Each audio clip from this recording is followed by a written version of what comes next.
Talk about your songs, talk about John 3:16. Austin 3:16 says I just whipped your ass. I've been hanging out the garden deep with my main squeeze deep. I know 20,000 leagues under the sea, 40 nights and 40 days. I hung and bung on the Titanic in Hercules. This is where the power lies. Fuck her broken, body set. How many times you decent me? So about money, so stood on me. I forest, Tokyo, Terrango, German, fuck all of you. You know, poor people who don't like AEW. That's all kayfabe. Hey everyone, welcome to another episode of That's All Kayfabe. I'm here, still kicking with me and my buddy Gabe. How you doing, Gabe? I'm doing good, man. Just kayfabing and bullshitting. Hell yeah! What's cool? I don't know. Dude, I'll tell you a funny story, man. What's that? So you know how like we've been doing this for a while, but I remember when we first started, you sent me like a care package of like That's All Kayfabe stuff, like the T-shirt and stuff, and I completely wore that shirt to fucking shit. Like the fucking NWO the NWO logo, like completely like scratched off completely because I wear it like every fucking time I wash it. And then all the stickers like I've been getting, dude, every time I'm at a gas station, like I'll just like I've just been posting it everywhere, but it's like I don't support it. I'll just say that. I'm just the one thing I do support is That's All Kayfabe that you can find on Spotify and on YouTube, released every Mondays on YouTube. So make sure you go and support and like the channel. So I try to do it like nonchalantly, where I take the sticker I have in my hand when I walk by something, I just like slap it on there. But it gets to the point where it's like I feel the wrinkles and I'm just like, oh man, that's gonna come off. Oh, that's gonna come up, and I don't want to go back and like try to fix it, like smooth it out with like a credit card or something. Yeah, well, it defeats the purpose of you doing it like stealthily if you are there, like trying to go back and even it out. Yeah, man. Like I'm just happy because there's one place I put it at, and it's still up there. It's been up there for like 4 months, and I'm just like super happy. It's at the HEB parking lot. And I was like, where those people.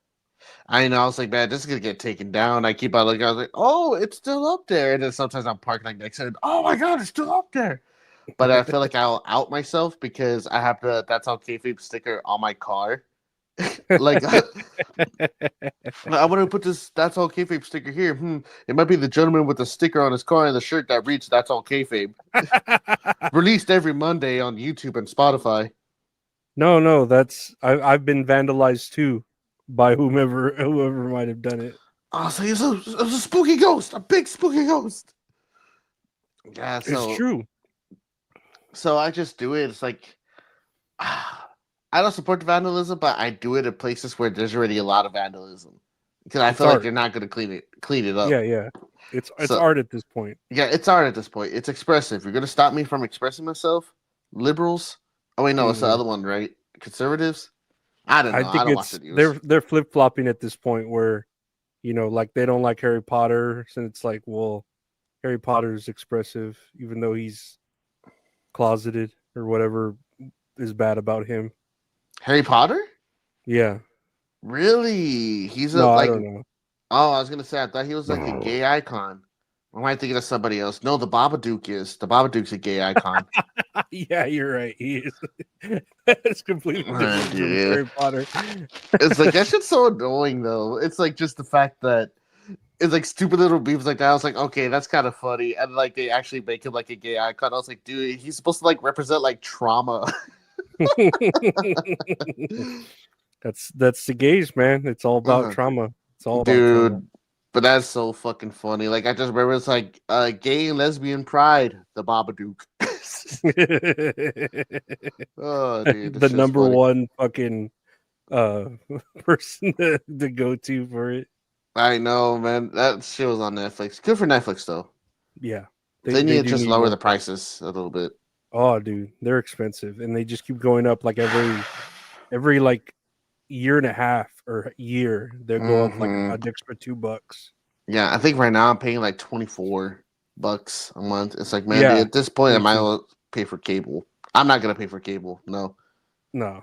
No, cable. You got to deal with people coming to your house and installing shit, and I'd rather just Oh stream. man, yeah, I had to deal with that internet guy coming to my house when my internet fucked up. Yeah, you said And he was nice though, right? he was a very nice gentleman. His name was also Richard. Richard from Spectrum. If you're listening to this, thank you. You did such a great job, and I hope you're watching One Piece like I told you to. Well, that's good. What would it? I mean, good on Richard. Good on Richard. Need more anime. Yes, more anime, and then for my brother Richard, because he just loves Ric Flair. Oh man, he's the number one. I remember seeing a tweet or a Reddit. Man, I didn't pull it up, but where someone put on Reddit in a Florida Reddit, they were like, "Does Ric Flair come into your bar and shit himself?" Yes, I read that this week. It's like, is this a common occurrence? And I'm like thinking to myself, you know what?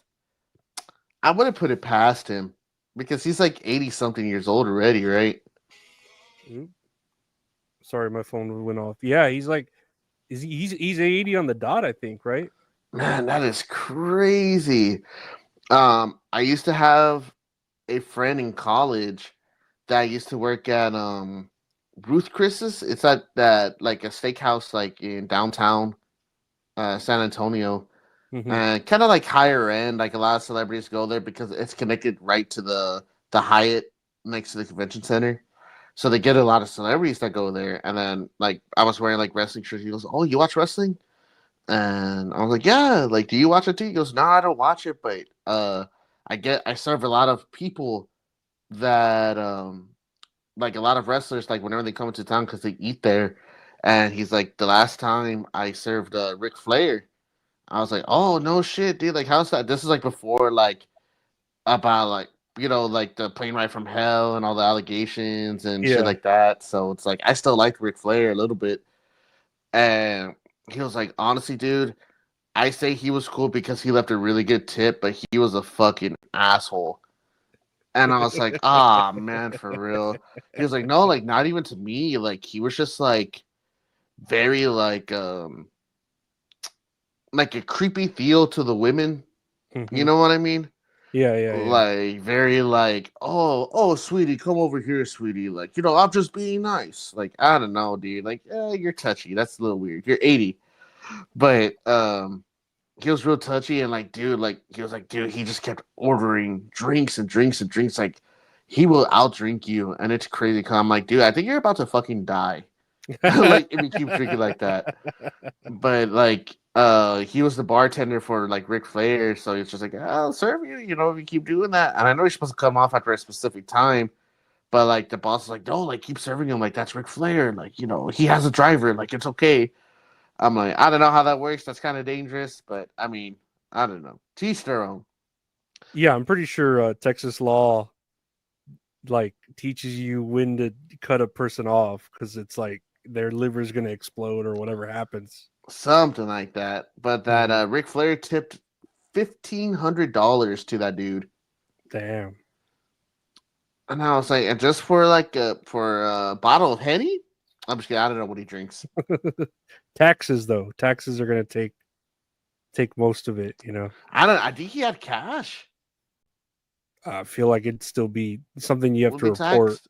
Yeah. Ah man, I feel like it boo. I feel like it does. I don't know how Texas works, but Nah, I don't those know how other like liberal the states. service industry works. Like the bartenders, hostesses. Restaurants should just pay their employees accordingly. Nope, that's the problem now with the industry. I mean, it's been a problem, but especially like with raising prices and stuff like that, and they want to pay them the same shit. It's Mm-hmm. bullshit. But before we get off track, you have this post up on here, this Reddit post. Is it okay if I can read that? Because this is actually really fucking funny. Yeah. This is off of Reddit from r/Tampa from user Honcho Poncho 824. Does Ric Flair keep coming to your restaurant and shitting himself? Question. Man has shit himself like 6 times this year, drunk as fuck at bars and other restaurants. He gets thrown out of Water Street places all the time. Anybody in the service industry having to deal with this shit too? It has 64 comments. So Dude, man. imagine at least 60 places have to throw him out for fucking shitting in their Dude, and restaurants. people, is this just a screenshot? Yeah, this is just a screenshot. Oh, man. 16 times. Oh, man. Let me see. I want to see if I can find this shit. Arshas Tampa. I just wonder, like, why wouldn't you just wear a diaper at that point? If you're like, like it's got to make a mess of his pants, and he wears like fancy clothes, unless he has like really fancy material that beads off the shit whenever it fucking gets on his pants or something. Like that doesn't bond with the shit, his fabric. Oh, man, that's nasty. And just to shit in it, just to keep on drinking. You gotta have some like self-awareness, right? About to say, and then it's like old man shit, and then it's mostly alcohol, right? So it's all runny, and I don't know. Oh, man. It's a now deleted post, but someone someone screenshotted it and posted it on like a squared circle, and someone's like, "Oh, this is hilarious, but I also feel bad for those people who have to deal with it." And then as someone who's worked in the service industry almost my entire career, this is not one bit funny. People in bars can be entitled assholes to begin with, and someone has to clean up after him. If I owned a bar, he'd get one chance and one chance only. That is true, man. I just feel bad for the employees that would have to deal with that shit. But would you like how that you said that dude did deal with it if he tips well? Because I'm sure they got to deal with it on a other basis anyways, of people drinking so much they shit themselves, but they don't tip or they don't tip as well. You might as well just like, we'll fucking deal with it just because he leaves like $1,000 tips, I guess so, but I don't know. I feel like there's like a fine line where it's like, pay the monkey to dance. And if he's just gonna keep on being disrespectful to me, he's like, oh, like here's money and money. I'm just like, I don't know, man. Like people are different, but there's a fine line that you have to be careful when you're crossing because like you'll start some shit if you're being necio. Mm-hmm. No, it's tricky because for one, you have him shitting on toilets or whatever, or restrooms, ruining restrooms, and then you have him harassing the women. So it's just like a lose-lose for everybody. I know, man. It's like poor play, and like they're all young too. It's like we're like early 20s. Beverage break. Yeah, we both drank. That was delicious. That was refreshing. I had a water. I have a soda. I have another soda here. Hell, fucking yeah. But yeah, that's Ric Flair. Good stuff opening up. Ric Flair shitting himself.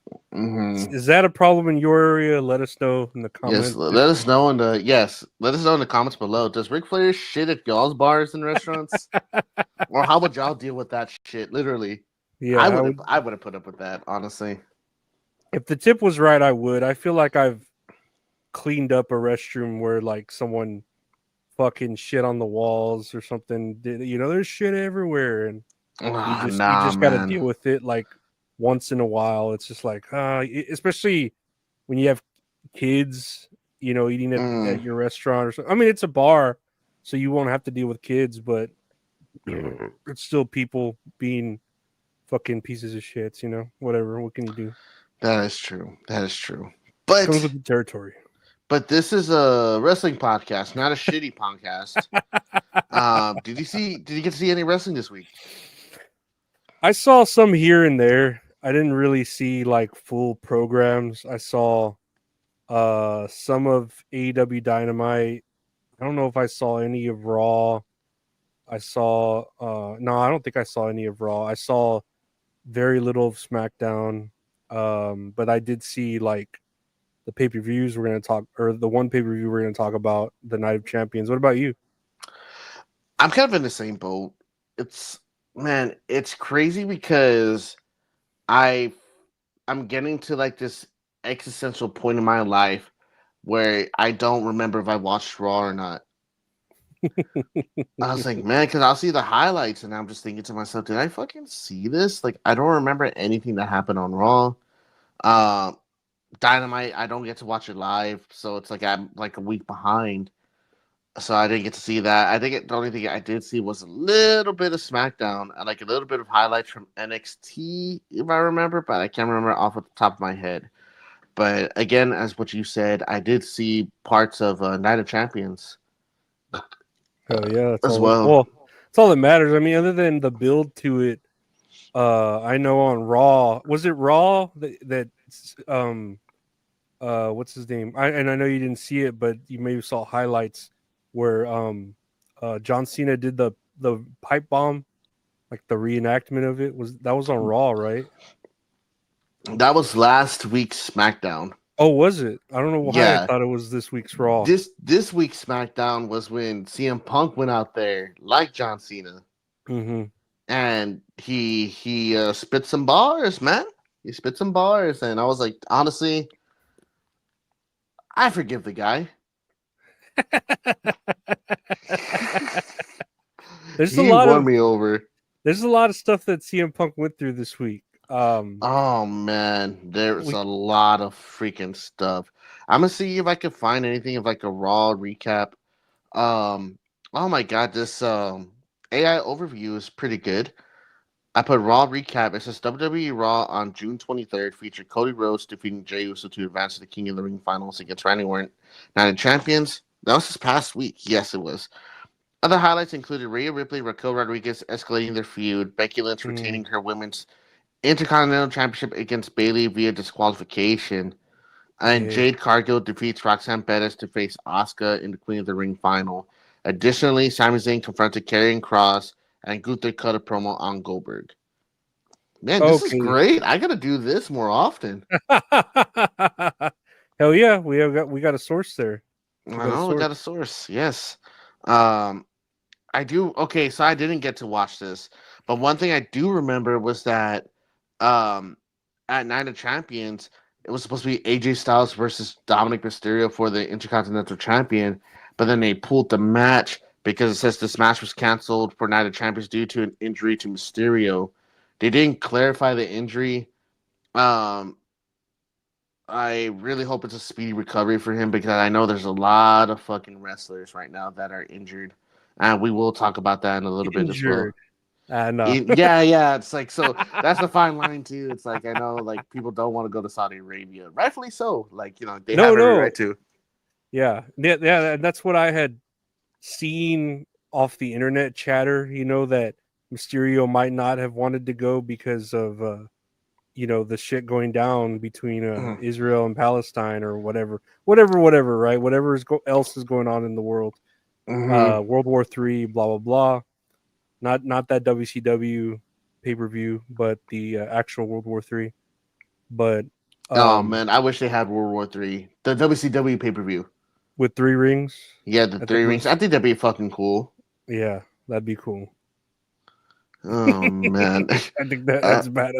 Fucking 3 rings. I just hate when they're like focusing on the camera view, and it's just when they're wrestling on 1 ring. And it's just like, oh, the other 2 rings are empty. Like, I wish they floated up or despawned or something. Yeah. I have a list here of injured superstars, but I'll read this list after we talk about it because there is like another injury that's kind of significant that kind of upset me because I know this dude is a workhorse, but but we'll talk about it. But yeah, that was the Raw recap. What was I gonna say? There's something about first off, CM Punk. So, he touched down in Saudi Arabia. I don't know whenever they got there because there was a lot of, well, are they gonna go? Are they not gonna go? And then like it was like, oh no, there's still plans. They're gonna go. First thing, he steps off into the event, CM Punk, and this is the very first video that everyone sees. And it's kind of God, kind of snowballs his whole reputation with half of the audience because this video is so quick, but it's showing CM Punk. I mean, I don't know what do you get from it, because it's showing him push a kid to the side, but the people who are defending him are like, oh, it's a security guard that's pushing him away. But the people who are not defending him are like, oh, Punk is pushing a kid away from a selfie. He's an entitled piece of shit. He's wearing a Bret Hart sweater. Like, analyzing every fucking thing from it, It looks like they're both pushing him. I think Yeah. so. From my point of view. Man, CM Punk was having a fucking week, huh?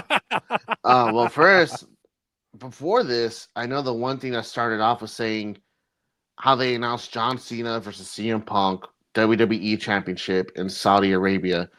Oh, it's not gonna happen, right? It's not gonna happen. And like my thought was, R-Truth is gonna come in and have another match with John Cena, but like a more serious match in Saudi Arabia, right? Mm-hmm. They announced that for SmackDown last week instead. Ends in like 5 minutes disqualification just to push the Punk Cena feud for Saudi Arabia. They're not gonna have it. Now they are having it. CM Punk's gonna go to Saudi Arabia, and I know that's a big thing because he made that really aggressive tweet about The Miz. I'm trying to remember the context behind that. Do you remember the context behind that? I have no idea. All I kept seeing was suck that blood money dick ad like or something like that. And I'm like, I have no idea what the context is of this, but it sounds like something he would say, Let me see. I'm trying to think of what the tweet was. But I know CM Punk said something like, no. The Miz said something about CM Punk, and then that's when CM Punk said that fucking tweet. Let me see. Oh, so CM Punk. I don't know. I'm getting confused. So the Miz quoted, he put, "Oh, sorry, I didn't change the culture," and that was like a WWE backstage, like the show that they have, whatever. And then CM Punk quoted that tweet. I put, "Go suck a blood money covered cock in Saudi Arabia, you fucking dork." Man, this was a long time ago. January 8th of 2020. God damn. Wow, that was a long time ago. Those were better times. Mm-hmm. Yeah, go suck a blood money covered dick in Saudi Arabia, you fucking dork. Yeah, okay, so I remember like a lot of the stuff that The Miz was quoting was based off of CM Punk, so CM Punk replied with that. So like, oh yeah, fuck Saudi Arabia. A lot of people are like, fuck Saudi Arabia. And now CM Punk's like, I like Saudi Arabia. The people are nice. It's great over here. So, people calling him a hypocrite. And let me say, if you're paying me millions of dollars, man, I probably do the same thing. Who wouldn't? I'm saying, I'm not gonna lie, I would fucking scrub shitty Ric Flair toilets and say Saudi Arabia is a great place too if I fucking was offered millions of dollars. Dude, not only that, if you offered me like $10,000, I'd probably still say that. Like, oh yeah, our prices aren't expensive. Yeah, we're not expensive. We're cheap. We're easy. So sure enough, that was like the main thing about this. And then CM Punk, I guess he pushes a little kid. The kid comes up like super aggressive, like with his phone out already, like to take a picture. But the kid doesn't know any better. He's a child, so I kind of give them like the benefit of the doubt.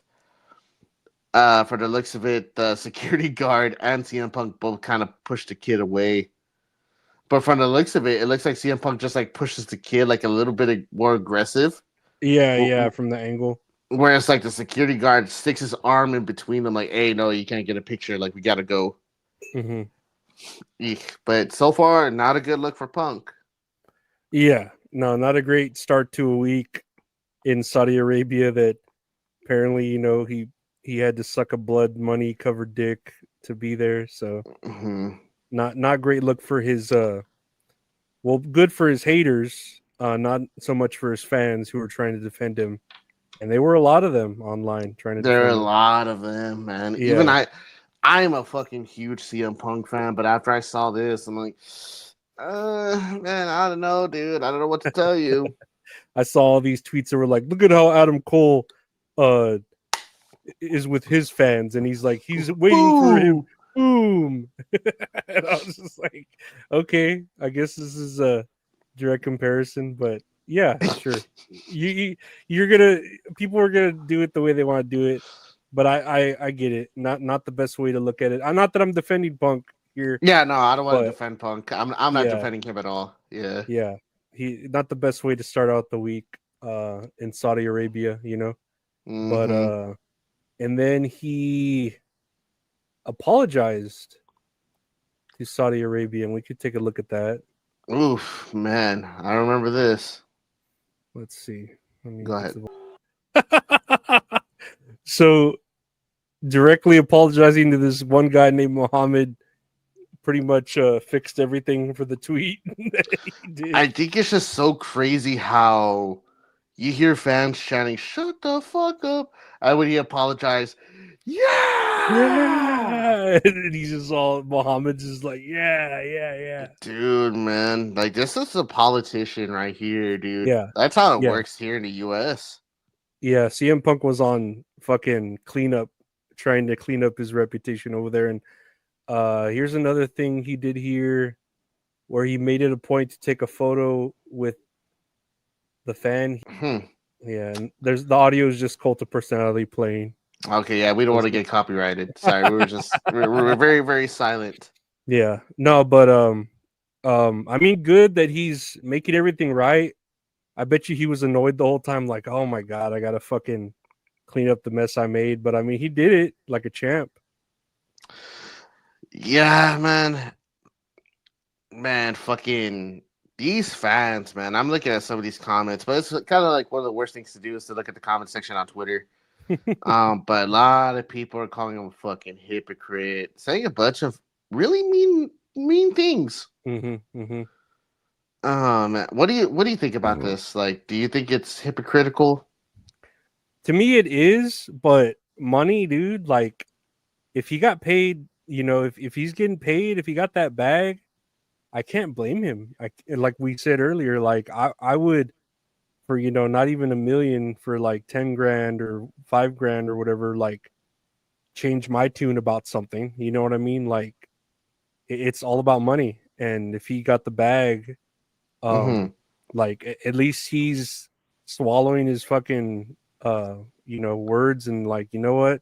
Yeah, I'll make it right. And I mean, for the most part, everyone was like, yeah, they were happy about it. So, if it was any other talent, maybe not, but it's CM Punk, the greatest in the world, whatever you want to say. So, I mean, there's some people that can get away with just an apology, and it's like, no, we forgive you. You know what I mean? Yeah, man. And he turned that crowd around real quick, man. One of these tweets here said he apologized to the people who felt insulted. The quote-unquote royal family, the governing body, are not a reflection of the will of their people. They immediately cheered for him after he made a distinction that he had no problem with the people of the country. They want to like CM Punk. And it's I do kind of I understand it like in that way. It's like because it's like the same thing with the government here. It's like the government doesn't reflect like all of the people of the United States. It's like, yeah, you hear freedom and you think of like fucking retardation and like, cousins fucking cousins, Hell yeah. But it's like that's not gonna be everybody. And I feel like it's the same thing over there.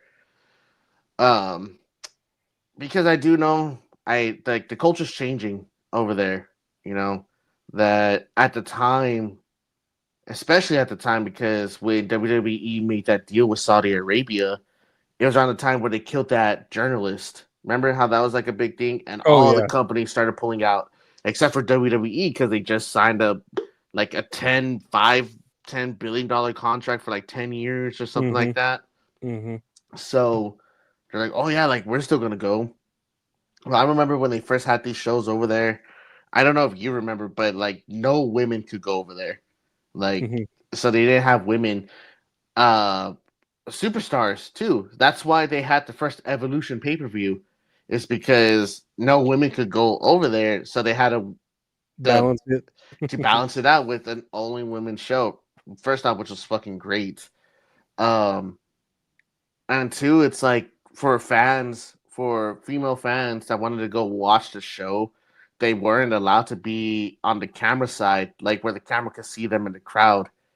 And they were either put up in the nosebleed section, like with the family, or they had a female only section, if I remember correctly, that was behind the main camera. hmm Jesus So, Christ. so then now, from what I'm understanding, it's that it's changing. Like a lot of women are more expressive over there. It's more like family oriented. Like you see a bunch of families like in the crowd, like on the floor section, instead of like the princes there. You know, like with the whole get up and everything. I don't know what it is. Like the name of the get Mhm. up. I apologize.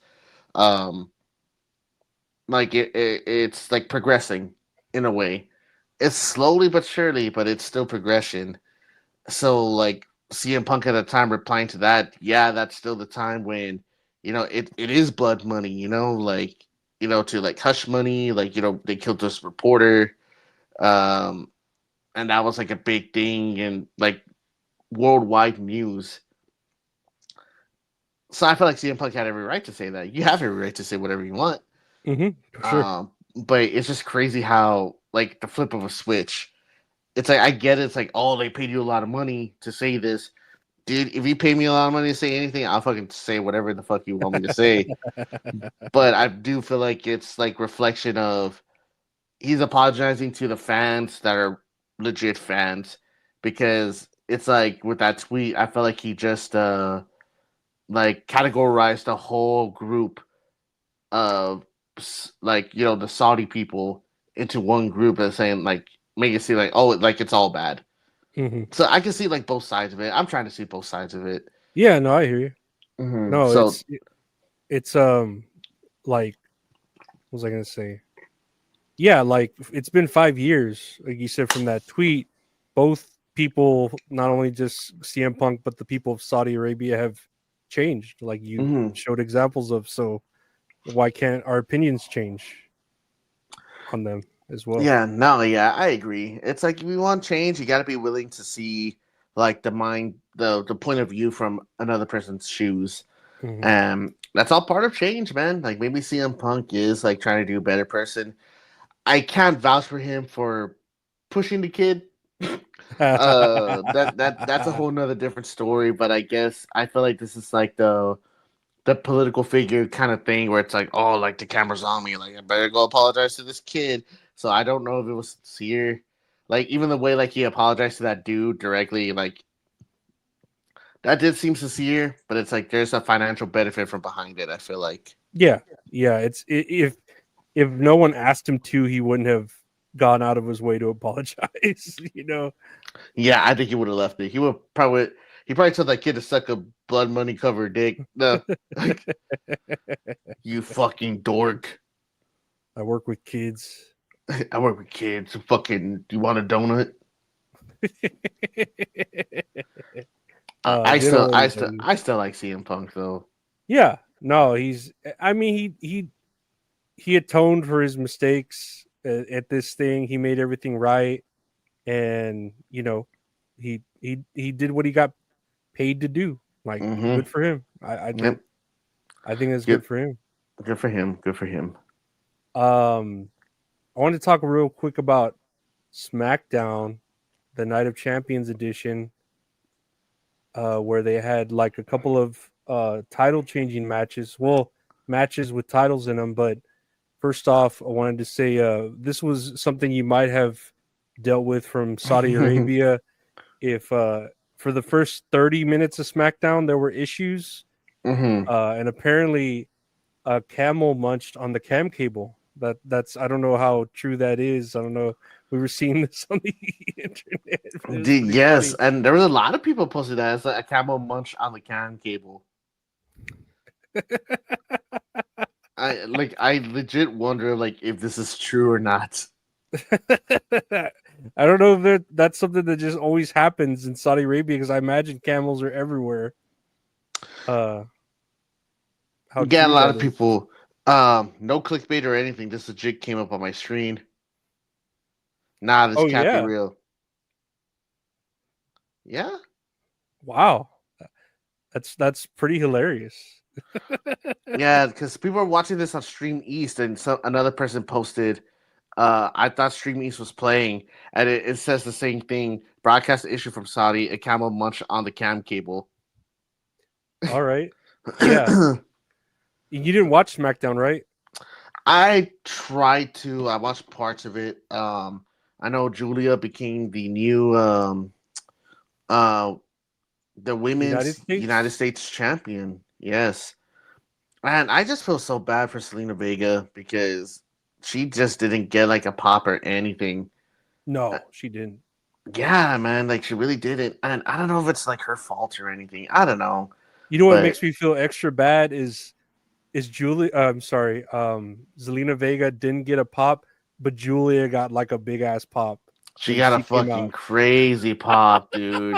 which made me feel so bad. Like you could be like, oh, they just don't like women or whatever or other races, however you want to say it. And then she No, I comes don't think out. it. I just don't think it's that.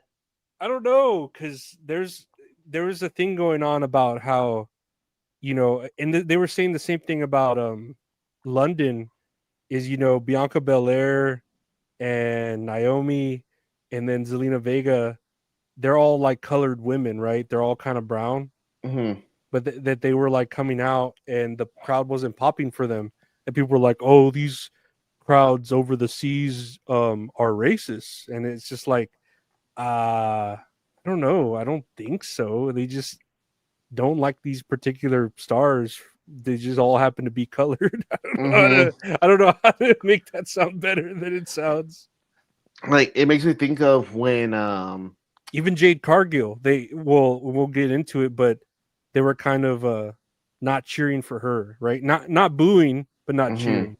Really, I think that was the one match I did not see. Yeah.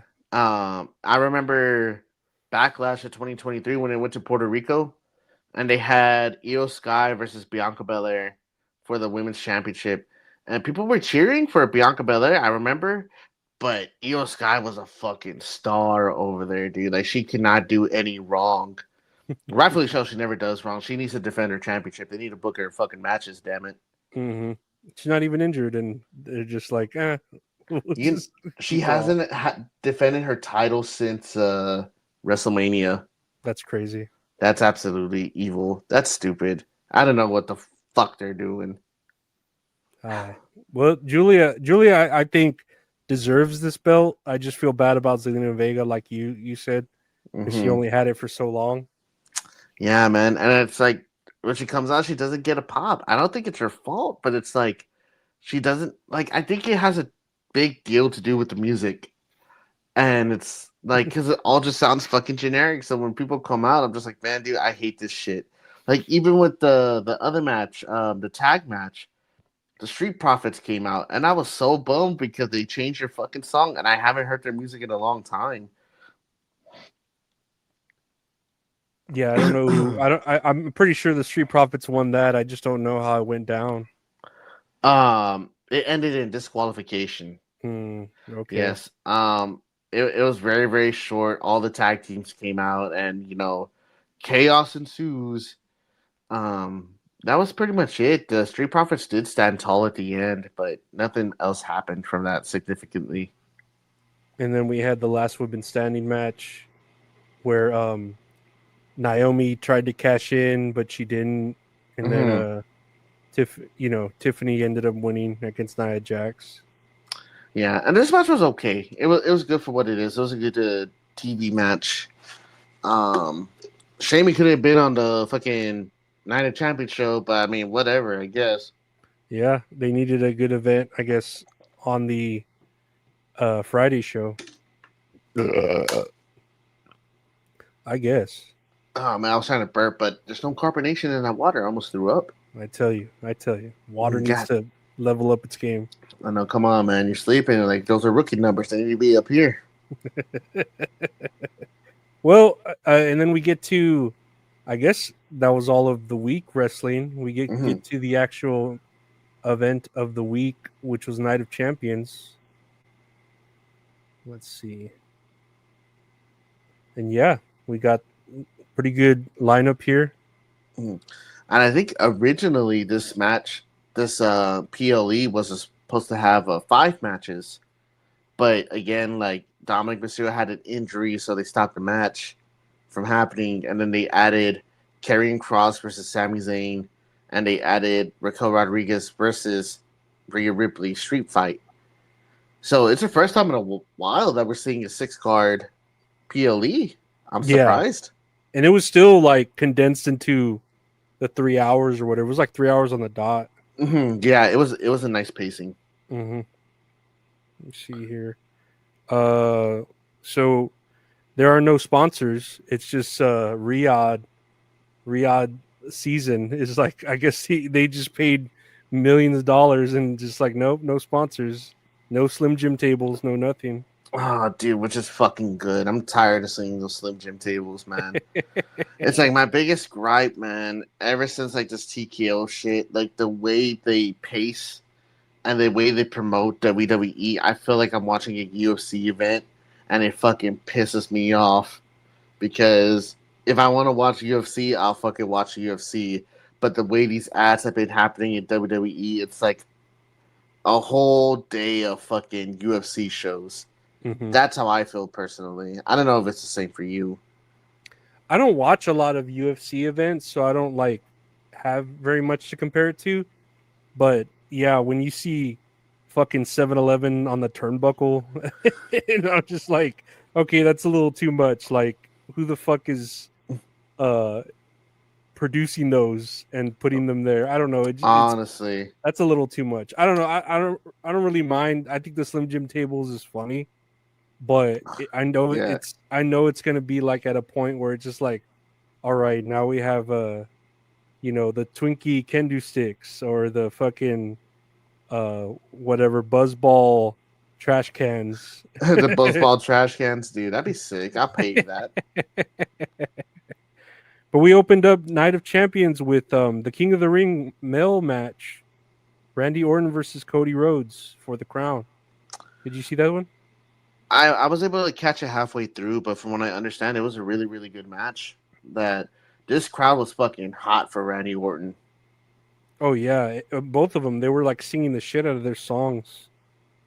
I hear voices in my head. They got to me, they understand, they talk to me. They talk to me, whoa. They told me things that I would do, like when the king of the ring tournament. They talk to me. They talk to me. Whoa. They talk to me. I wrote here in my notes, Randy Orton, cool RKOs out of nowhere. Randy Orton kind of cheated at the end, but it bit him in the butt. And that's how he ended up losing. He took off the turnbuckle padding. He was going to hit Cody Rhodes onto the exposed turnbuckle. Cody Rhodes pushed him instead. He hit the side of his ribs or something. Cody did the crossroads. Yeah, the crossroads, and beat him. Yeah. So now Cody Rhodes is the king of the ring, and now he gets to face what I'm assuming it's going to be John Cena at SummerSlam. Do you think they're going to add more people to this match? Oh, to make it like a 3-way or a 4-way or something? Yeah. Because from the stories they're showing, I think they're trying to implicate that Randy Orton's going to be turning heel. That's what I'm thinking. I don't know. I kind of hope not, because I'm not a fan of... I mean, I like 3-ways, but I hate whenever it gets to that point, because then it gets to... Not that it matters... it could be like bloodline rules, but where everything gets all fucking no DQ and stuff like that. I don't like all that shit. It just gets too... Yes, I remember you telling me. Yeah, I'm not a big fan of that, but I don't think so at this point. Right now, I don't think so. I think it's just going to be one-on-one. I mean, because me personally, I feel like with the way these stories are going, something's going to be happening to where they're going to add more people to this match. And that's where the main event comes in, where I think it's also going to happen, but we'll get to it when we get to it. I do know the next match was Raquel Rodriguez versus Rhea Ripley in a street fight. And this was a very, very good match. Did you really think it was a street fight though? Like, would you call it I didn't see any. What did I write here? It needs more food vendors. I feel like there are more food vendors in Food Saudi Arabia. vendors? Like food vendors where, you know, they have the. Have you seen those TikToks where they're making ice cream and they're making soda pop in the streets? Oh, yeah. What? The Indian Oh, people. you need those like on ringside? Yeah. It didn't remind me. It didn't tell me street fight. It was just like a match Like no with DQ? no DQ. Yeah, I don't know what made it a street fight. I guess. Yeah, I guess so. I Damn it, Lorenzo. It is Now a that I'm street thinking fight. about it. I honestly thought this was a good match. Like they fought each other in NXT before. Like I believe they had a last woman standing match that also kicked ass. I think this is probably Raquel Rodriguez's best match, like on the main roster since she's been called up. And I don't want to mean that in a mean way, but it's been a while since she's gotten like called up. You know. Well, she's usually used for like interference. That's all she's really there for. Mhm. Yeah, I feel like this is supposed to be like something with Liv Morgan, but unfortunately, she did get injured. That's actually I wrote that down somewhere here. It feels like Liv Morgan was supposed to do this match instead or something. hmm So, yeah, like they were beating the fucking shit out of each other. I was all about it, and sure enough, Rhea Ripley posted up a table like on the top turnbuckle. So her and Raquel were standing on top of it, and she did a riptide from the top rope, and was able to secure the win that way. So yeah, it was pretty good. I think I agree with you in the sense that it wasn't really a street fight, but I mean, it was still a good match. Yeah, I wrote here somehow these girls look hotter in these skin tight suits than they do just regularly. I agree, man. And then the part where Rhea took off her belt and just started whipping Raquel with it, I was like, yeah, this is my kind of You're like, match. hell yeah, yes sir. More With all please. this leather. I'm like, but yeah, it did feel more like Liv Morgan was supposed to be in the match somehow or Mhm. something. It felt weird that Raquel Rodriguez was there. It did, but I don't want to take that away from Raquel. Like she had a good PLE match, and I'm happy for her. Yeah. Now, this next match is where I kind of got my issues with, man. This is where I need to talk about some shit. All right. The next match was Karrion Kross versus Sami Zayn. First off, Karrion Kross should have won. I believe he should have won. Mm-hmm. Two, people give him too much shit. It's like he was taking back bumps. Do you remember it, like saying like that was the big thing of the week? That was a huge thing of the week where people were like throwing out this theory that like, oh, he's not really respected behind the curtain because he doesn't efficiently take back bumps, and there was some video evidence of it. I mean, it was very clipped, from cherry picked from certain matches where he just wouldn't take a back bump. He would like get Hurricane Rada and just fall flat on his stomach or something, or get drop kicked, and he would kind of fall to the side. Like he wouldn't take a back bump. He would take a back bump weird. He wouldn't take it like on the back. But it's like very misleading information, and for some reason, the IWC being fucking dumb like they are was just like feeding into it, man. They were like engulfed in this. I was too. I'm not gonna lie. I was like, oh man, I was all this makes sense now. Oh no, Lorenzo! No, I need you back here. Because my thing too, it's like, man, like First off, this shit's all clipped. Like, I ain't gonna believe it. That everyone else is believing it. And I'm thinking to myself, if you just go back and watch a Karrion Kross match, he takes back bumps. Like, you're just picking and choosing. Like, what the fuck is this? You know? Mm-hmm. Like, even him and Scarlett, like, they talked about it too. Like, Yeah, oh no, like this. I got that clip here. Let me see. Oh yes, please. Like, that was a big thing, and I'm just like, social media. uh, big We've thing. seen a heavily like rumor that you have a back injury and that's why Kane can't take a back bump. I think it's a stupid thing, but I want you to. This finish is a back bump. I don't know if that came from a real source, but it's not real. And we're just laughing about this morning. People write crazy articles about wrestlers all the time. There was an even crazier article last week where somebody was saying I was going to show up on Raw, do a shoot promo, and quit. And it's like, I don't bother responding to that stuff anymore. I feel bad that people are getting worked. Like, they're getting tricked and looking for things that are not there, but I'm perfectly healthy. And I do think it's kind of funny. Like, imagine if I was hurt and I wasn't bumping and they still gave me a appealing match at Saudi Arabia. Like, if you really think about it, it doesn't make sense. I think it's funny. I mean, if you got this far without bumping, that's actually really impressive if that were true. So it is pretty crazy. But we also know that they get money off of clicks. So the crazier thing you write, people do get money off that. So we don't take it personally. We know you guys are trying to make money off the crazy things you say, but it's not true. Yeah, I get it.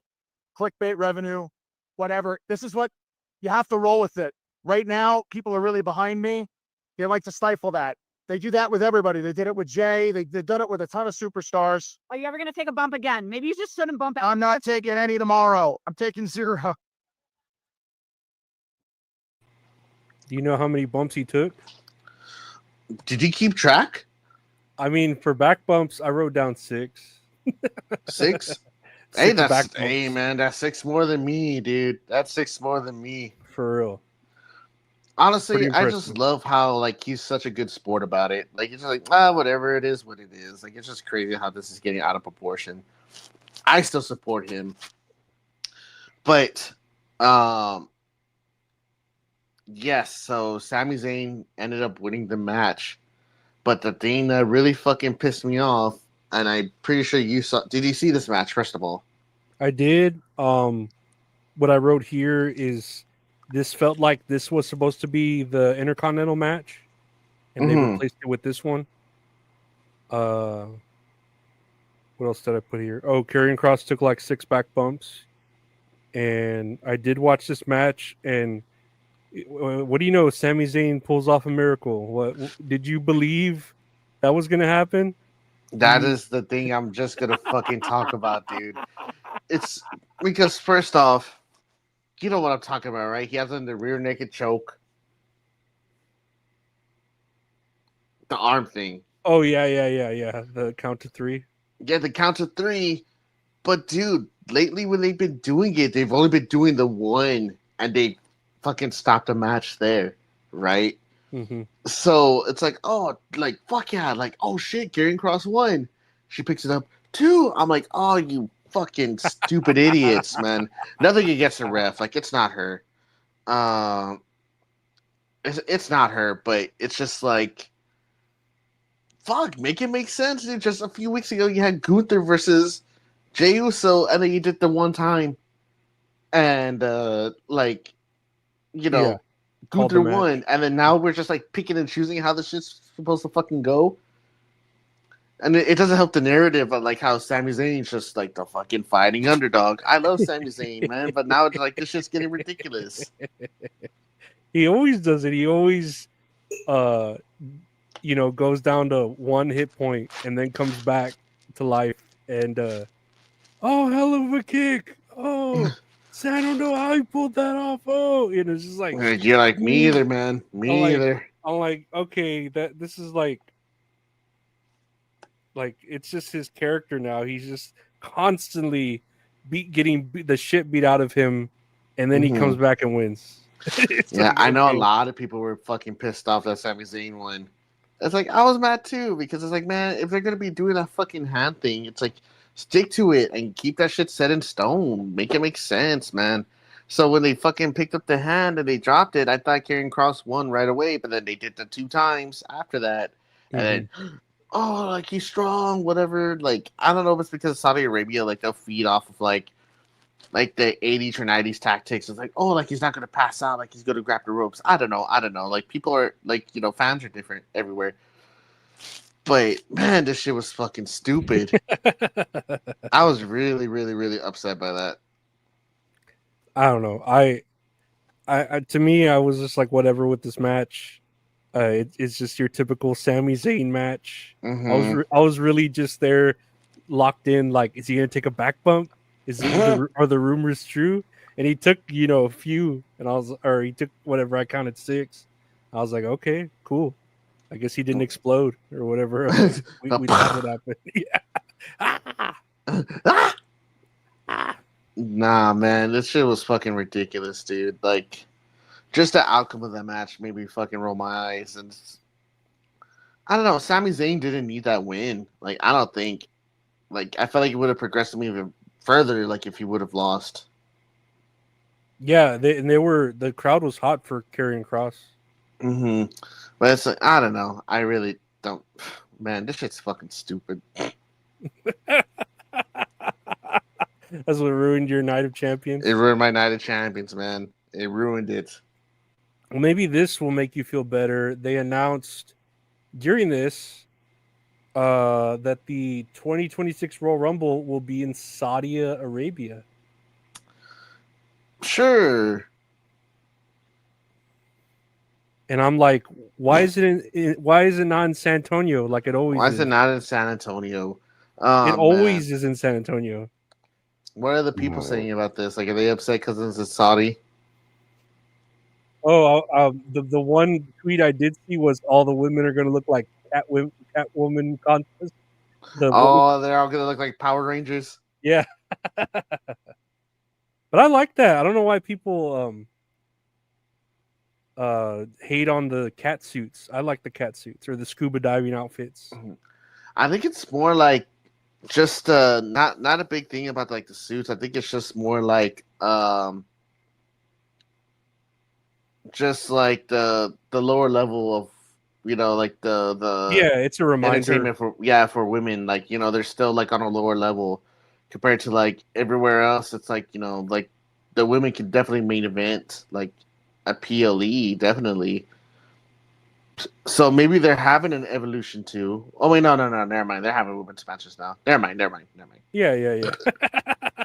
I mean, they probably will have an Evolution 3 if they're having Evolution 2, as long as it goes well. If it stinks up the place or doesn't, then I could see why they wouldn't. But they, I mean, I don't know. Like the way I saw the Rhea Ripley match.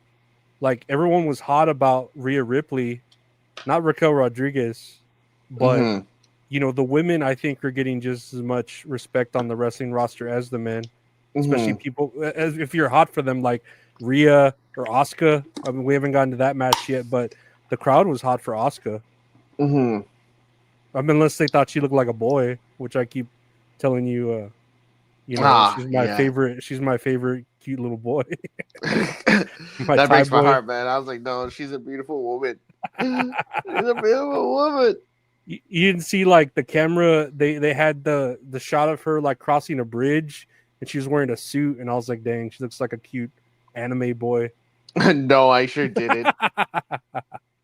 But Royal Rumble in Saudi. I agree. There's some tweet here that said they shouldn't have the 4 main pay-per-views overseas, and I kind of agree with that. This one, the big 4 PLEs should not be overseas. I don't know. It's like things are gonna change either way. I don't mind them doing a show, WrestleMania, like in the UK or something. That'd be pretty cool. What time would it show here? I don't remember. I think like 2 or 3 in the afternoon. That's not bad. That's not bad. It's like 4 hours. It's like 7 o'clock. You tell me I still got the rest of the evening? You tell me I still got enough time to record That's All Kayfabe going to release on Mondays at 5 o'clock on YouTube? 5 o'clock Central. 5 o'clock Central. There you go. But yeah, that's the news there with the Saudi Arabia. Next match, Solo Sikoa versus Jacob Fatu for the Samoan State Championship. I wrote here, no, for the United States Championship. The Samoan. For the United Samoan Championship. This match was very forgettable for me. I'm not gonna lie, but the only thing I do remember was that Tonga Loa came back and he got a big pop. I was like, "Who is that? I don't know who that is." And I was like, "Which one is that one?" I don't know. I really don't thought know. It was Tama Tonga, and I was like, "Wait, but he's not doing the weird noises." No, yeah, Tonga Loa, he's the funny one that everyone thinks is funny. Okay. So there's like a bunch of stuff that happened in this match. I know they were having like the interferences and everything. Like JC Mateo came out. The one thing that breaks my heart about him is like Jeff Cobb was such a fucking monster in New Japan. And JC Mateo, even though it's the same person, kind of reminds me of a bigger like Mexican Theo named Chewy that everybody loves. Or like it's just there, you know? Like I don't know where his aura went, dude. Like they just haven't had him like win or anything. Like I don't know. Like this whole bloodline stuff, man. It's like I'm over it. It happened a long time ago. It stopped when it should have ended on January 6th when they had Netflix on. When they had Netflix on, Raw Netflix. I'm sorry, and they had the match between Solo and Roman Reigns. It should have ended there. That's my thing. But I don't mind. It's I don't still mind going it. on. Yeah, I don't mind it, but I wrote here, they have like a Samoan spawner somewhere because they just keep spawning these Samoans. Like when what's his name came out, the new one. Yeah, so there's a new gentleman that came out. So this guy came out and choke slammed. Right, he choke slammed Jacob Fatu on the table. On the announcer table. Yeah, and then got thrown back in the ring. Samoan Spike. Solo Sikoa is your new Samoan States champion. But this individual, this is Hikuleo. I don't know if I'm saying that right, or Hikuleo. Yeah. And he is the brother of Tamatonga Tongaloa, which I didn't even know they were brothers. Supposedly. They're all brothers, brothers. I don't know, man, but when he came out, the way that Michael Cole was explaining it, he sounded confused too. I'm still confused. So he's like, "This is Tonga Loa," and I just never said the name of him. Like, and I'm like, "Wait, who the fuck is this?" So now this individual, Wrestle Ops. Well, it was talked about on the post show. Hikuleo will officially be known as Talatonga, Tala, Tonga going forward. So now it's Tamatonga, Talatonga, and Tongaloa. Yeah, that's not confusing at all. Oh my god! And then Solo Sikoa, and JC Mateo, Fatu, Jacob Fatu, Jimmy Uso, Jey Uso, Roman Reigns. See, and I had enough trouble differentiating the Usos, the Jimmy and the Jay. At least one of them kept their long hair, the other one's short. It's like at least I could separate that. Well, at least one wears blue and the other one wears red, so I can kind of know. One's good and the other's Jimmy Uso. One can drive and the other one isn't allowed to drive. Wait, which one is that one? I don't know. I don't think they both know, or they both aren't allowed to drive. But this match to me was very forgettable. I was like, whatever. It sucks that Jacob Fatu's reign ended like such abruptly. This fucking bloodline shit, dude. It should have ended a minute ago. Me personally, I think it should have ended a while ago. I just wonder how Rikishi's gonna take it. Tonga, Tonga Loa. They don't know how to book my children, my sons. It's like, which one's my your brothers? son? Yes. They're all my sons. What about the girls. Huh? Yeah. Those are my sons too. Huh? What? But yeah, that was your basic Samoan match. Yeah, it was just a lot of bullshit. It was just a lot of interference. There's a lot of interference, and there's more interference later on. We'll get to that as well. Oh boy. But the one thing that upsets me is like the post show, like they were talking to Solo Sikoa. This dude has so much charisma. Like, why is he playing such a boring character on TV? I don't get it, dude. Like, he's funny. Like, he's so goofy. It's like I want him to be able to like freely express himself, but now it's like, oh, I guess I don't know. I'm sure it'll get there. They're slowly letting him do that. I think Yeah. We'll see what happens. But moving on to the second before the main event, it's the Queen of the Ring final, which is between Jade Cargill versus Asuka. Mm-hmm. The crowd is cheering for Asuka, not so much for Jade. I put, are these people racist? Jade looked great. Asuka looked cute. Jade looked great though. Yeah, Jade always looks great, man. Mm-hmm. Yep. She can ruin my life. I wrote here, Asuka gets all that return after 13 months just to lose to Jade. Oh well, I feel bad for Jade because the crowd isn't feeling her as Queen of the Ring. They weren't really cheering or anything, but the match itself was all right. Like she didn't do anything where I was like, oh, be careful, you're gonna hurt Asuka. You know what I mean? Like how I would watch her matches before, where I was worried she didn't know how to really like protect her opponent or really help. You know, she didn't. She looked good. Jade looked good in the match. Hell yeah. So now Jade, I'm assuming she might be fighting either Io Sky or Tiffany Stratton. I think it's their brand championship. So whatever brand she's on, is she on SmackDown? So she'll be fighting Tiffany Stratton. Mm-hmm. I think that's what I remember hearing. Oh, whatever Queen or King of the Ring, they will challenge for their respective brand championship at SummerSlam.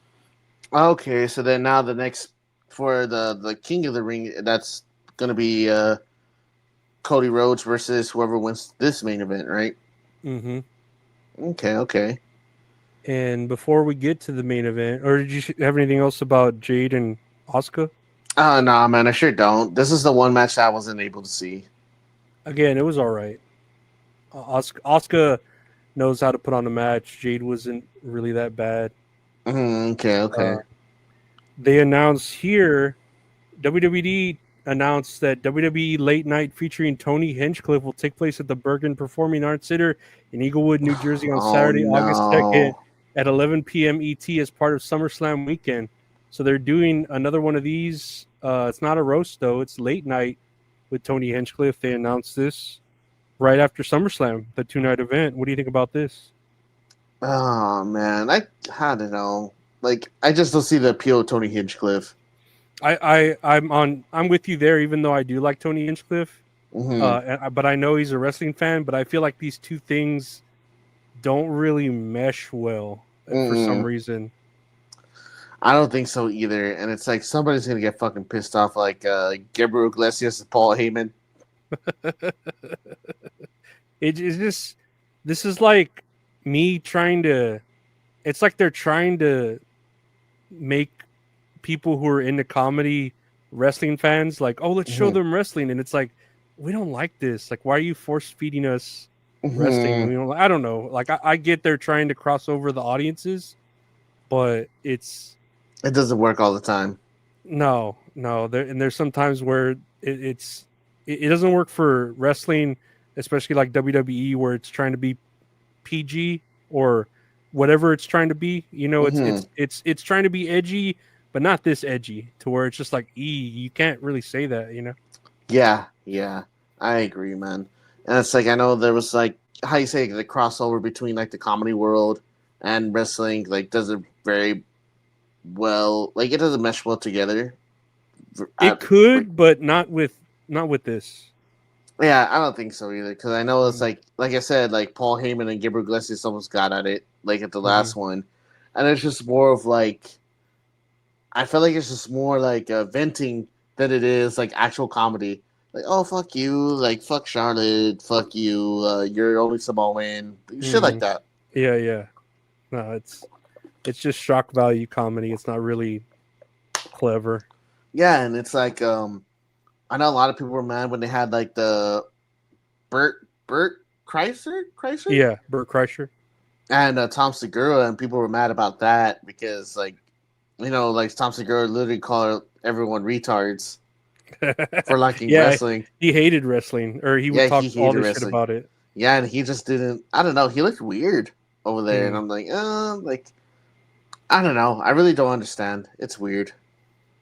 But whatever, we'll see how this does. I mean, they're not calling it a roast; they're calling it a late night, so we'll see how it goes. But I don't know. This is immediately following SummerSlam, closed door event. You know, no cameras. So, another one. Someone's gonna record it. Always, there's always eyes. Someone's always watching.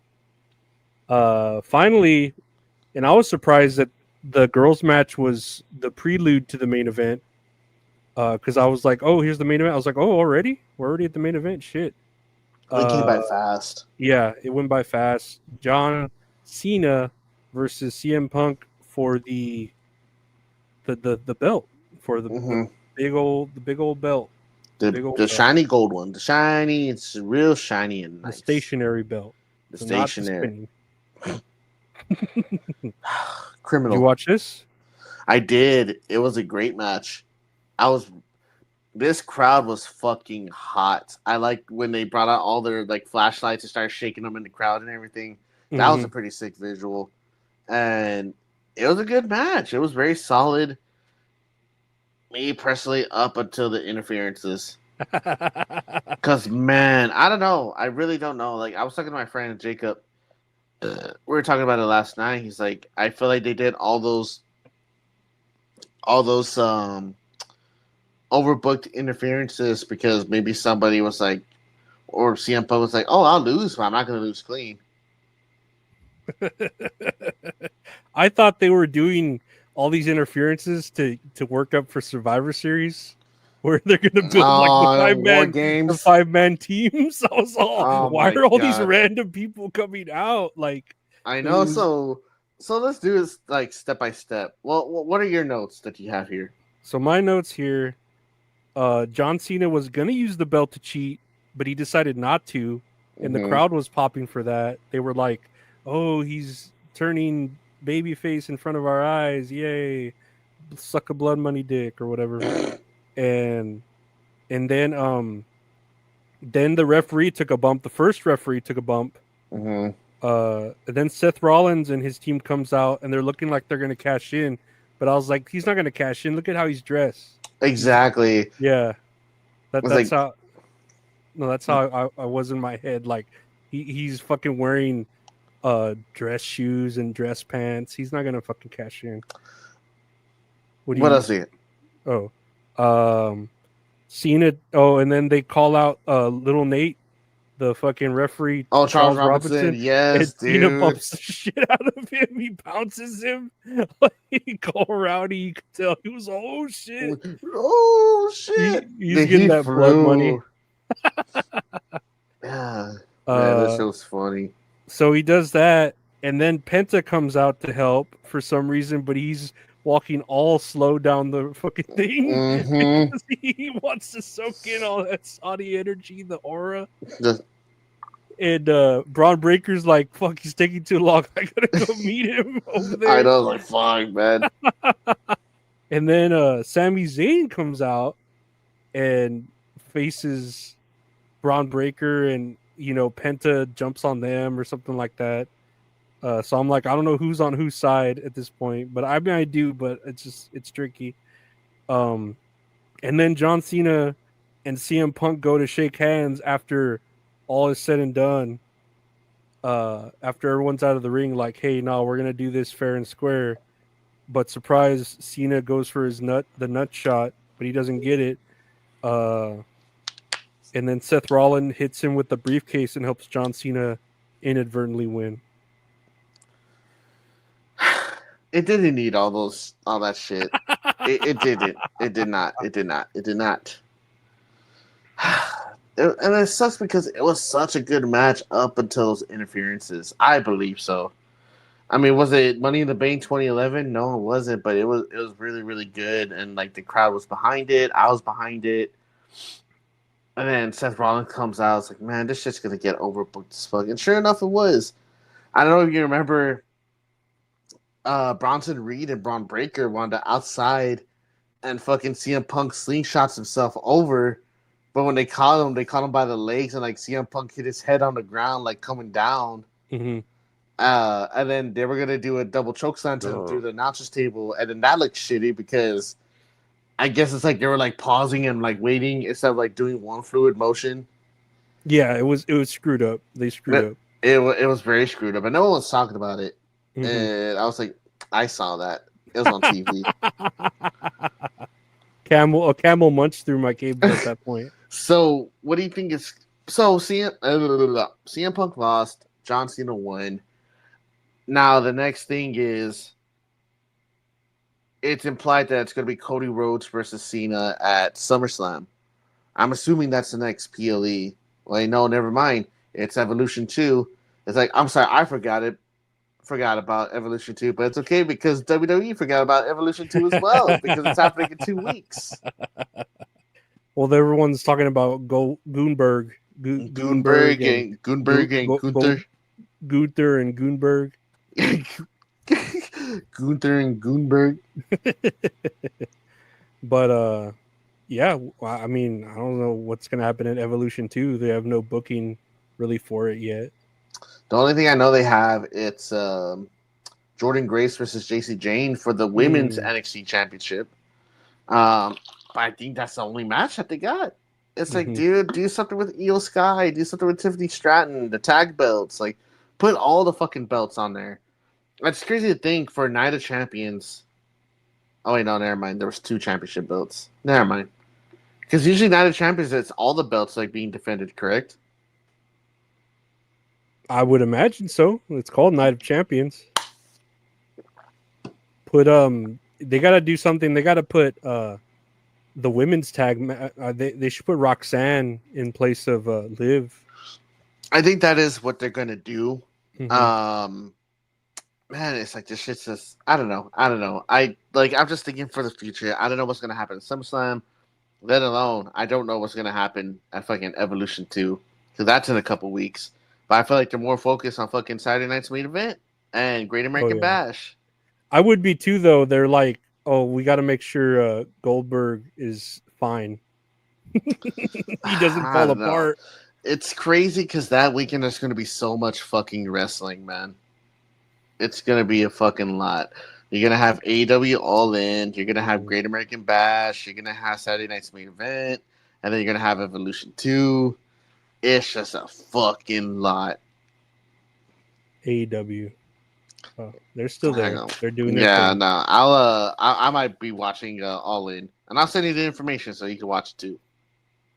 Send the link. Send the link. Send the link. Link in my bio. Send the galaxies. Send the roses. Well, that was Night of Champions. Yeah, that was. I don't know. What do you give it out of?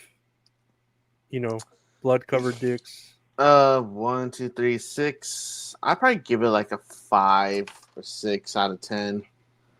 Because like the main 3 matches for me were like Cody and Randy, Rey and Raquel, and then Punk and Cena.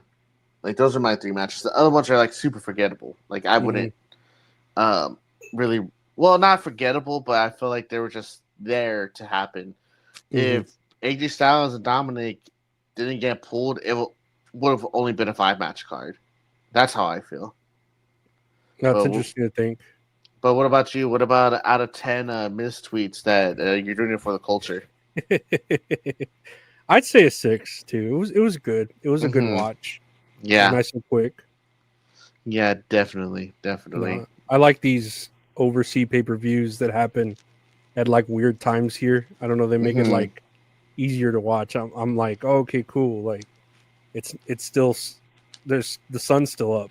Mhm. The sun's pretty much still up at the end of other pay-per-views. Not an AEW pay-per-view, but in the other WWE pay-per-views, the sun's still up here. Mm-hmm. Typically. Now, wait till they do it in Japan. In Japan, they'll probably have it like how do you? Dang, they're early. No, they're early, man. And I had cash on me. I tell you, they only take Bitcoin. They only take Bitcoin. No, they only take cash. I asked them if they ask Cash App, but they only have a sign that says cash only. Fucking way behind on the times. I know. I was like, come on, man. Come on. Fuck carries cash. Fucking fuck Wheeler Yuta. Let's see. What do I have here as far as news goes? Yeah, I don't really think we have a lot of news because I think, well, I know we have some stuff, but our main just focus, a little bit. Yeah. No, it was mostly Night of Champions. We have a little bit of news here. Let's see. Let's see what's loading here. Jim Ross announces that he is now cancer-free. Nice. That is crazy. That's awesome. That's awesome.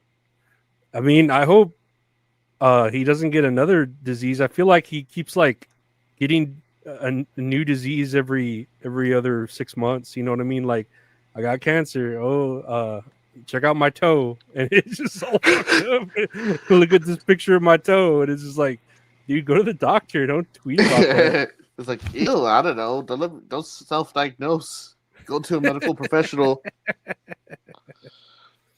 Nah, Jim Ross is still cool. I just feel bad that he's like, locked into AEW. Mm-hmm. Hey, he's still working, man. He's good. Yeah, he's getting paid, so that's a good thing. It just sucks. They still got Tony Schiavone. Poor Tony Schiavone. He's Poor such Tony a Schiavone. such a weird dude. It's like I was watching like a clip of AEW on Twitter, and it was when Tony Storm was like still like a heel, like doing her timeless get up and everything before she won the belt, I believe. And she's standing there like all quiet, like feeding off of the people like booing her. And then Tony and Schiavone just goes, "Oh, start talking, you bitch." Like, just real aggressive. They're like, "Oh, Tony," he goes, I'm sorry. I let the emotions get the best of me, but man, like, I don't like her. You think Tony Khan was in his ear and he was just like, "Hey, call her a bitch" on there. Hey, call her the N-word. And then he says it, and fucking Tony Khan's all like some fucking prankster videos and shit. Oh, Tony Khan. Oh, what a trip. And when's so in 2 weeks is all in and Evolution? Yep, and Great American Bash and Saturday Night's Main Event. Oh my God, Jesus Christ! We gotta pick our poisons, man. We gotta pick and choose. No, I gotta have both TVs on and just try to pull a U where I watch both of them at the same time. Man, shit. I don't know what's gonna happen. I remember a few weeks ago, like we had watched what was it? The last pay-per-view. Was it Battleground? And oh man. And there was some other where they had a Double or Nothing. I think that's what it was. We had like Anarchy and Arena, and I was watching both events at the same time. Like, dude, this fucking sucks. Like, I feel like I'm working a second job. You were just taking notes with both hands like this. I know, like cork boards and a string attaching shit, circling around Tony D'Angelo. Tough times. I'm telling you. Here's a cool little fact here. Rey Mysterio says he now has little over 500 masks in his collection. That's fucking crazy. That last mask looks from a flea market. Like a carpet, like a car carpet. A carpet. Via la Platica. Platica. The plastic? I don't know what Platica means. I don't know. What does Platica mean? Platica.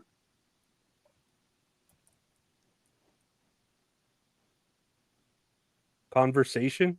The conversation. The conversation. The conversation. I said the plastic. Oh my Wow. god, I'm fucked up. It sounds so nice foreign, and it's just via the conversation. La Okay, plática. Okay. Man, that's why 500 mask.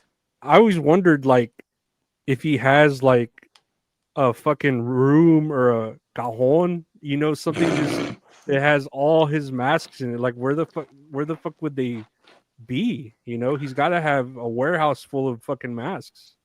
I just imagine he hasn't been like a storage unit, but like he loses the storage unit because he couldn't keep up with the payments, and now someone's gonna get all those masks for like $200. It's like, this is creepy. Why are there all these, Like, all ew. these luchador masks Like, here? ew, oh, nasty. No, good old Rey Mysterio. He's cool. I mean, he's still working after however many years of being in the business. God, man, since like early 90s, in the 80s? Like 4 God damn. decades? God bless him. I know, man. What a trooper. It's a fucking inspiration to us Mexicans. To us luchadors. Next year, I know this was some harsh news to hear. Chad Gable is scheduled to undergo shoulder surgery next week. And I know I heard from sources on the internet that El Grande Americano is going through the same surgery. I heard that too, man. It's like this world is evil and cruel. Like, I would even say this is poetic justice, man. Like, they just don't deserve it. What trips me out is Liv Morgan that saw the injury and that needs surgery. Like, she didn't look like she even really hurt herself that bad, and that needs fucking where they need to cut you open. Like, what the fuck? They can't just pop it. Right here, I have a list of injured WWE superstars as of this moment. Chad Gable, Drew McIntyre, Kevin Owens, Liv Morgan, Dominic Mysterio, Ilya Dragunov, Tama Tonga, Zoe Stark, Bianca Belair, Otis, Rey Mysterio, Big E, Apollo Crews, and El Grande Americano. That's a lot of people to be injured. I feel bad for Zoe Starks because I feel like, oh man, hers was nasty. Hers was nasty, but I feel like she's on the chopping block. Like, they're like, she's too fucking much of a liability. You know what I mean? Like, I hope not, man. That shit would break my fucking heart. I just feel like it, but we'll see. There's evolution. They can bring her out. Oh yeah, throw her down in a wheelchair down a fucking stairs or something. Whatever Darby Allin does. But yeah, it trips me out that whenever I hear surgery, I'm like, man, they gotta fucking cut them open, like, to fix something. I don't know. That sucks. Ugh, I know, man. Surgery is not fun. It is not. No, it doesn't sound like my first option, but I imagine it's not theirs either. Lastly, here on the news, let's see. Roman Reigns has been cast as Akuma in the live-action Street Fighter movie via The Hollywood Reporter. A live-action Street Fighter. I just saw this the other day. They got 50 Cent to be in the movie as well. Yeah, he's supposed to be Balrog. Balrog. There you go. Man, are you gonna see this? Probably like not Street in Fighter, theaters. right? Yeah, I like Street Fighter. I won't see it in theaters, but I'll wait till it comes out streaming. I hope Jack Black is in this movie in some capacity. I know. So I'll play some Minecraft Steve. La la la la la. Chicken. Steve is lava chicken and it's crispy as hell. He could be. It was hard. Yeah, for only being like 45 seconds. It fucking charted on the billboards top 100 for being only 45 seconds. Like, barely even a song. Chicken. Steve loves chicken and it's crispy as hell. I don't know. I'm down for him playing Akuma. I don't really care. It's pretty interesting that he's getting, like, this is kind of a high profile role unless Akuma's barely in the movie. I think he's only gonna be like, main event, like only show up, leave, wreck everybody, leave. He's only going to show up and if you beat M. Bison under 10 seconds with a flawless victory or something. Ugh, man, so quick, change the channel. But that's the news.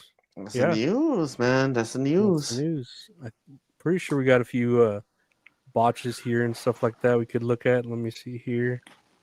What do I have first? Let's see. Oh, man. I do a big stretch like a cat right now. Holy shit. Oh, yeah. Let's see. Let me put the volume here. And this one says, if pro wrestling is fake, explain this.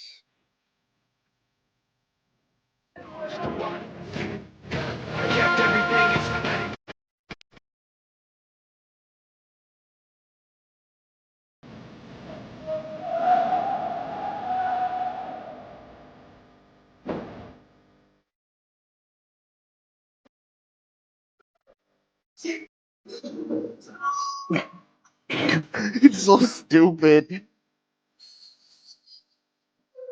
So I know everyone who's just listening is just hearing Linkin Park, and I'm sorry about if you're not hearing it, it might not play. Yes, believe us, it goes with the video. But the video is a bunch of people in like Jeffrey the Giraffe costumes, and they're wrestling in the ring, and they were gonna attack one guy, and they turn on another guy instead.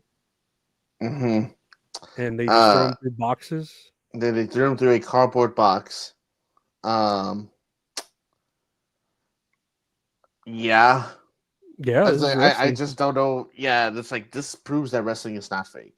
Honestly, it adds to the point count of wrestling being real. Take that, liberals. Mm-hmm. Take that, flat Earth deniers. Take that, Zionists. No, those are the good guys. No, or maybe they aren't. I don't know. Let's see here. I don't watch the news, man. I don't know. Oh yeah, there's a picture here. Be bad, it's more fun. And there's be heroically smooth. And there's Cody Rhodes holding a bottle of vodka, and Randy Orton holding a bottle of Fireball. And then someone did this picture of CM Punk holding a Pepsi. Oh man, the hand just rowdy fucking coming up. I know, man. That hand looks nasty. That's just how these are. Or be bad. It's more fun. What do we have here? Oh, here's be heroically smooth, and as Dakota Kai with a monster, be bad, it's more fun. It's Oscar with a gun. It's so stupid. Vertical bison. All right, that's cool. Let's see here. Braun Breaker's spear. God, man, that spear looked gnarly as fuck. Penta spring. Wildly Penta spring. I'm just still tripping out about Penta taking his time to come to the ring. And Braun Breaker's like, fuck, I have to go. It's like, dude, come on. It's like, I don't want to meet you halfway. Come over here. He's just trying to get his special up by taunting. Oh, man. See, that's a trick. That's a trick. Yeah. You got an aura farm or whatever the kids say.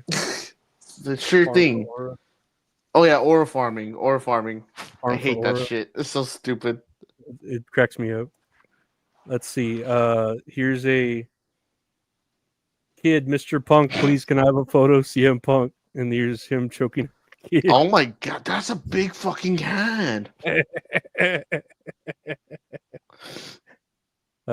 Here's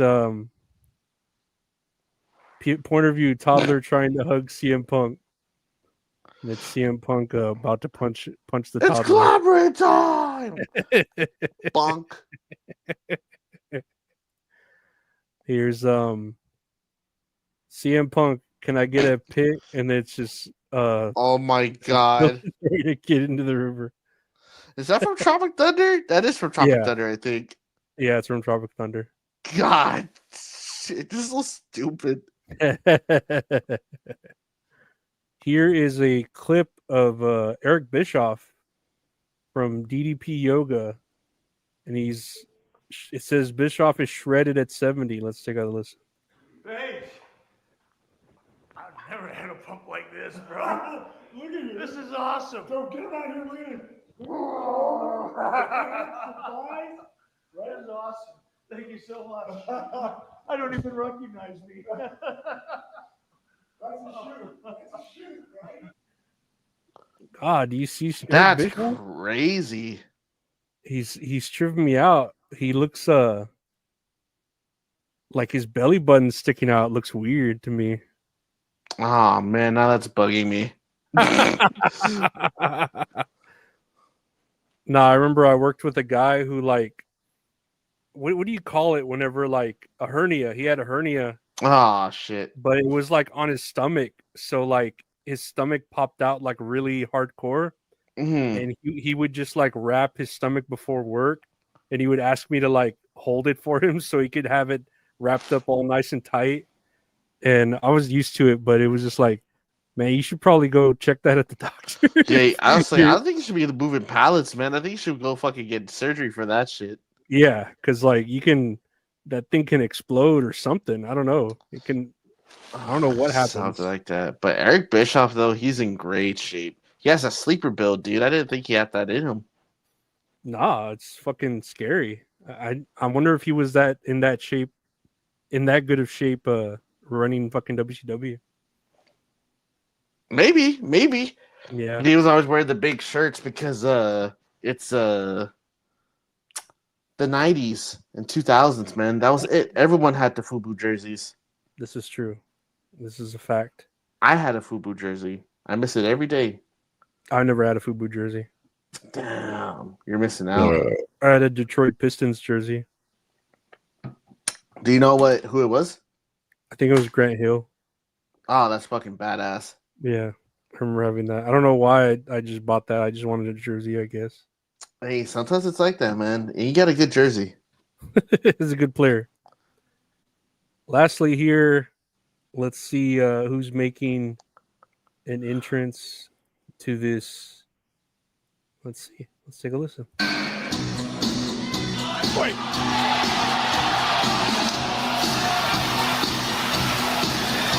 What? It's Eugene! What's Eugene? So, I don't know.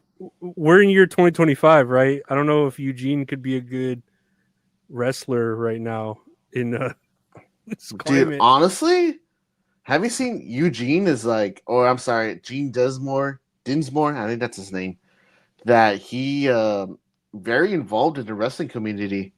Really? Mm-hmm. Yeah, he still like wrestles and trains and everything. I think when they didn't use him on TV, they used him as a trainer. I don't know, like he used the character, but I don't think it was like that same character that he's playing in like 2005. I think he's just like, just waving hi to the people, if anything. That's what I'm thinking. I was like, I don't think he's trying to be offensive. I mean, I don't think he was trying to be offensive in the first place, but you could see how people would take this as offensive. I imagine, because the world is like that.